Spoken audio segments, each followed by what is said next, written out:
France will no longer bleed us dry. That was the message Traore delivered. Not through speeches, but through bold action.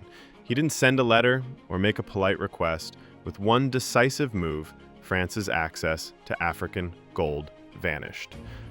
For decades, France maintained a firm grip on West Africa's natural wealth, quietly pulling in billions from gold, uranium, and oil.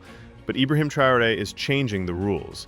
He didn't just halt France's gold intake, he brought an end to years of silent exploitation. Now France is scrambling. Diplomats are on edge. The world is watching as a young leader takes apart decades of French control. This is more than economics, it's geopolitical warfare, and Traore may have just fired the first shot in a new era of African independence. Gold isn't just a shiny metal. It's power. It's a secure asset that backs currencies and stabilizes economies. It fuels industries and symbolizes wealth.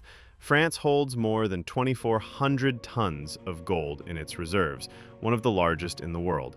But to keep that supply flowing, it depends heavily on African nations like Burkina Faso. Burkina Faso is one of the most resource-rich countries in West Africa. In 2024 alone, it produced more than 60 tons of gold, placing it among the top global producers. Gold isn't just a resource here, it's the backbone of the economy, making up nearly 70% of its foreign exchange earnings. Yet for years, the profits flowed not to the people of Burkina Faso, but to foreign corporations. During colonial rule, France took gold, cotton, and other riches to build its own wealth. Even after independence in 1960, France maintained a stronghold through military presence, exclusive deals, and control of valuable mines. Companies like Orano profited immensely, while Burkina Faso received as little as 20 to 25% of the gold's value. This lopsided system sparked a desire for change among the people. They wanted their resources to fund schools, hospitals, and roads. They dreamed of keeping their wealth at home. That dream began to take shape with Ibrahim Traore. Born in 1988 in a small town, he rose through the ranks of the military and by age 34, peacefully assumed leadership in 2022. He wasn't driven by fame or fortune.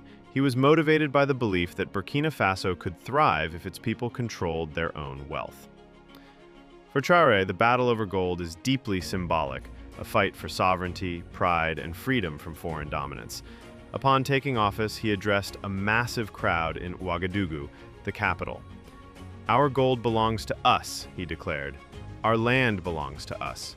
Our future belongs to us." His message resonated across generations. Young people cheered, elders nodded in agreement, and hope filled the air. But Traore didn't stop at words. In 2024, he reclaimed two major gold mines, previously operated by a London-based company. These sites had generated billions in profit for outsiders. Now, they belong to Burkina Faso. He introduced new laws requiring foreign companies to give 15% ownership of mines to the government and to train local workers. These rules meant more money stayed within the country and more citizens gained valuable skills. But his boldest move yet was the construction of a gold refinery, capable of processing 150 tons of gold annually. Previously, Burkina Faso exported raw gold and lost revenue during refining abroad. Now, with a local factory, the nation could retain more profit. And this was only the beginning. His administration began auditing foreign mining operations to ensure taxes were paid and land was protected. These reforms helped Burkina Faso earn more from every ounce of gold. On May 20th, 2025, Traore proudly held the first gold bar produced in the new factory. The nation celebrated. This wasn't just a bar of gold, it was a symbol of national pride and independence. On June 6, 2025, the government launched the Société de Participation Minière du Burkina, SCOAAMIB, a state company that would manage nationalized mines.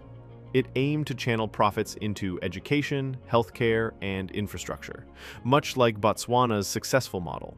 Traore also aimed to take full control of the large Pura gold mine, still partially held by foreign companies. His goal? To ensure Burkina Faso's wealth stayed within its borders. He didn't forget about the small-scale miners either. Thousands of citizens dig for gold by hand, often for little return. So Traore created the National Precious Substances Company to purchase their gold at fair prices. Between 2024 and early 2025, the company collected over 20 tons, changing lives for countless families. Traore's heart is clear. He wants every Burkinabe to share in the country's wealth. In early 2025, he took another critical step, establishing a national gold reserve. This meant saving gold domestically instead of exporting it all.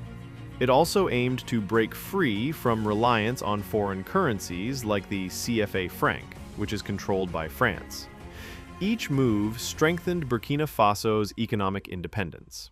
From seizing mines to building a refinery, Traore sent a clear message: Burkina Faso would no longer be exploited. His reforms laid the foundation for bigger changes ahead. The biggest shock came when he halted gold exports to several foreign firms, particularly French ones. Social media erupted, framing it as a direct strike against France. Though no country was officially named, the decision followed resistance from companies that refused to pay new taxes. Burkina Faso even seized over 2 tons of gold at the border. France was caught off guard. President Emmanuel Macron convened emergency meetings to assess the situation. Losing access to Burkina Faso's gold couldn't be spun diplomatically. It was a serious economic blow. French officials feared this move could inspire other African nations to follow suit. France, already facing rising debt and public unrest, relies on African resources to balance its markets. The timing couldn't have been worse. In 2025, gold prices soared over 25%, hitting $2,400 per ounce. Macron publicly criticized African leaders, accusing them of ignoring France's past support, especially its military aid. Traore fired back, calling those remarks hypocritical. France's wealth, he argued, came from Africa's resources. The tension revealed a deeper clash: Macron's desire to preserve France's global influence versus Traore's push for true African independence. French opposition parties criticized Macron for losing allies in the Sahel, while business leaders worried about the loss of contracts. Macron tried to pivot, seeking stronger ties with Ivory Coast and other nations, but the damage was done. The issue goes beyond Burkina Faso. It threatens the entire framework of Françafrique, the old system of French control through economics and politics. That system is collapsing, and Traore is leading the charge. Across Africa, a new generation of leaders is rising. They are confident, unafraid, and fully aware of their nation's worth. Macron's image as a modern reformer is crumbling in the face of Traore's bold vision. Traore also knew Burkina Faso needed allies to move forward. On May 18, 2025, he met with Russian leaders in Ouagadougou. Russia promised equipment, funds, and expertise to boost the mining sector. A deal followed on June 11th, bringing modern tools to create jobs and increase gold output. China followed suit. On June 9th, Chinese leaders offered $1 billion to build roads and a power plant, in exchange for gold. Unlike France, neither country had colonized Burkina Faso. This was a partnership of equals. These agreements gave Burkina Faso the freedom to choose allies that respected its sovereignty. But the impact wasn't limited to one country. On May 19th, Mali announced plans to strengthen its gold sector, inspired by Traore.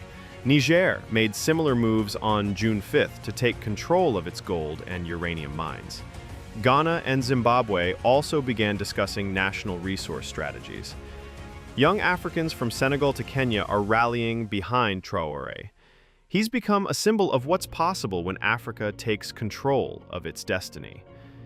Together with Mali and Niger, Burkina Faso formed the Alliance of Sahel States, a new regional bloc promoting cooperation and mutual growth.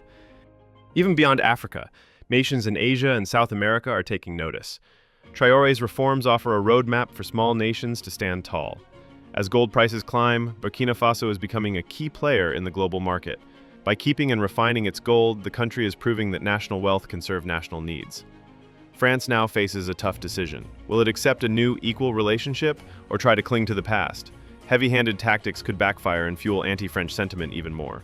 To remain relevant, Macron must abandon outdated models. True partnerships require confronting colonial legacies and empowering African leadership on African terms.